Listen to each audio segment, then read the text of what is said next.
We face a number of important issues around privacy, safety, and democracy, and you will rightfully have some hard questions for me to answer. Before I talk about the steps we're taking to address them, I want to talk about how we got here. Facebook is an idealistic and optimistic company. For most of our existence, we focused on all of the good that connecting people can do.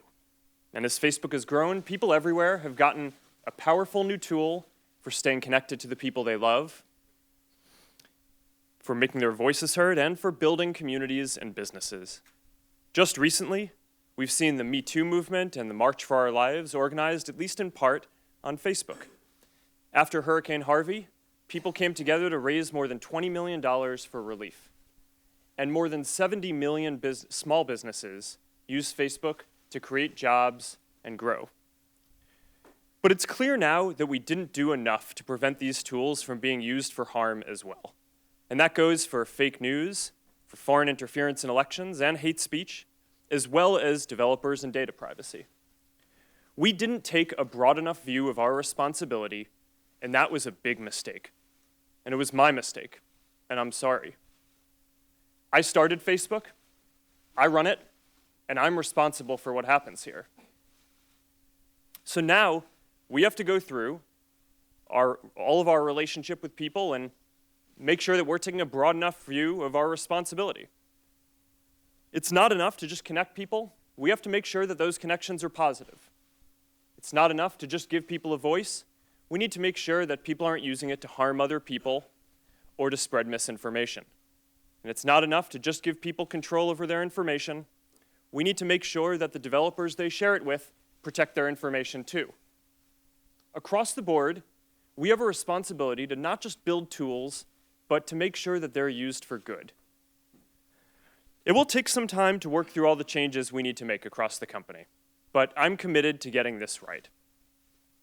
This includes the basic responsibility of protecting people's information, which we failed to do with Cambridge Analytica. Why doesn't Facebook disclose to its users all the ways the data might be used by Facebook and other third parties, and what is Facebook's responsibility to inform users about that information?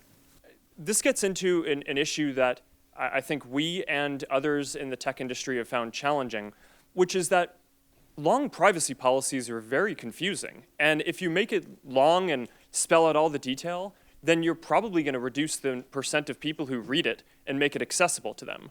So one of the things that we've struggled with over time is to make something that is as simple as possible so people can understand it, as well as giving them controls in line in the product in the context of when they're trying to actually use them, taking into account that we don't expect that most people will want to go through and read a full legal document.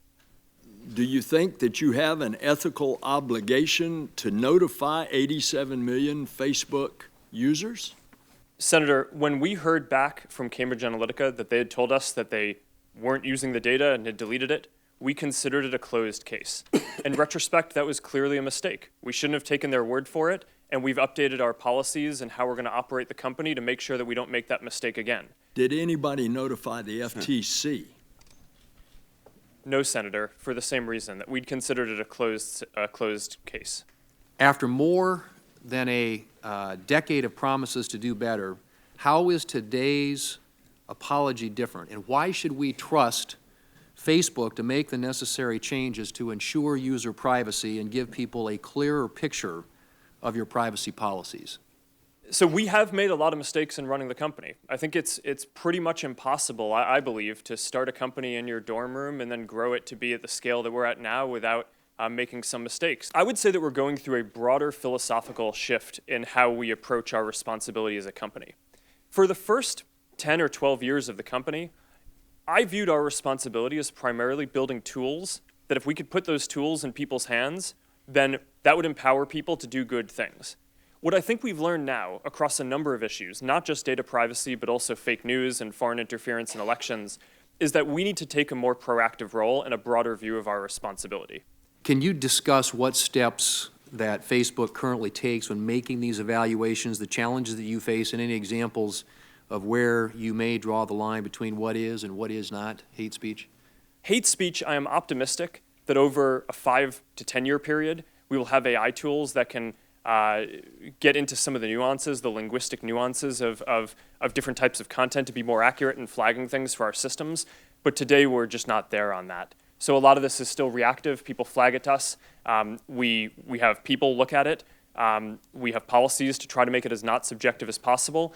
But until we get it more automated, there's a higher error rate than I'm happy with. Mr. Zuckerberg, what is Facebook doing to prevent foreign actors from interfering in U.S. elections? One of my greatest regrets in running the company is that we were slow in identifying the Russian information operations in 2016. We expected them to do a number of more traditional cyber attacks, which we did identify and notify the campaigns that they were trying to hack into them, but we were slow at identifying the type of new information operations. I have more confidence that we're going to get this right because since the 2016 election, there have been several important elections around the world where we've had a better record. There was the French presidential election, there's the German election, there was the U.S. Senate Alabama special election last year. Explain what is better about the record. So we've deployed new AI tools that do a better job of identifying fake accounts that may be trying to interfere in elections or spread misinformation. And between those three elections, we were able to proactively remove tens of thousands of accounts that before they could contribute significant harm. And the nature of these attacks, though, is that there are people in Russia whose job it is to try to exploit our systems and other internet systems and other systems as well. So this is an arms race. Right? I mean, they're going to keep on getting better at this, and we need to invest in keeping on getting better at this too, which is why one of the things I mentioned before is we're going to have more than 20,000 people by the end of this year working on security and content review across the company. Speak for a moment about automated bots that spread disinformation. What are you doing to punish those who exploit your platform in that regard? We were able to determine that a number of Russian media organizations that were sanctioned by the Russian regulator were operated and controlled by this internet research agency. So we took the step last week, there was a pretty big step for us of taking down sanctioned news organizations in Russia as part of an operation to remove 270 fake accounts and pages, part of their broader network in Russia that was actually not targeting international interference as much as, sorry, let me correct that. It was primarily targeting spreading misinformation in Russia itself, as well as certain Russian-speaking neighboring countries. How many accounts of this type have you taken down? The ones that we've pegged back to the IRA, we can identify the 470 in the American elections and the 270 that we specifically went after in Russia last week. There are many others that our systems catch, which are more difficult to attribute specifically to Russian intelligence. Why didn't Facebook ban Cambridge in 2015? So this is clearly one of the questions that I asked our team as soon as I learned about this is why did we wait until we found out about the reports last month to ban them? It's because as of the time that we learned about their activity in 2015, they weren't an advertiser, they weren't running pages, so we actually had nothing to ban. I assume Facebook's been served with subpoenas from the special counsel Mueller's office. Is that correct? Yes. Have you or anyone at Facebook been interviewed by the special counsel's office? Yes. Have you been interviewed? I have not. I have not. Others have. I believe so, and I want to be careful here because that our work with the special counsel is confidential, and I want to make sure that in an open session I'm not revealing something that's confidential. I understand. I just want to make clear that you have been contacted, you have had subpoenas. Actually, let me clarify that. I actually am not aware of a subpoena. I believe that there may be, but I know we're working with them. Thank you. Mr. Zuckerberg, would you be comfortable sharing with us the name of the hotel you stayed in last night?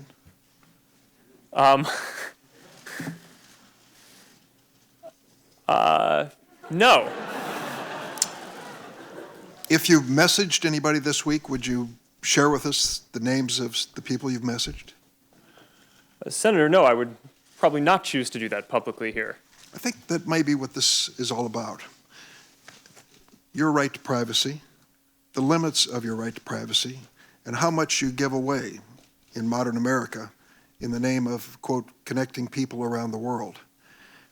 The question basically of what information Facebook's collecting, who they're sending it to, and whether they ever asked me in advance my permission to do that. Is that a fair thing for a user of Facebook to expect? Yes, Senator. I think everyone should have control over how their information is used.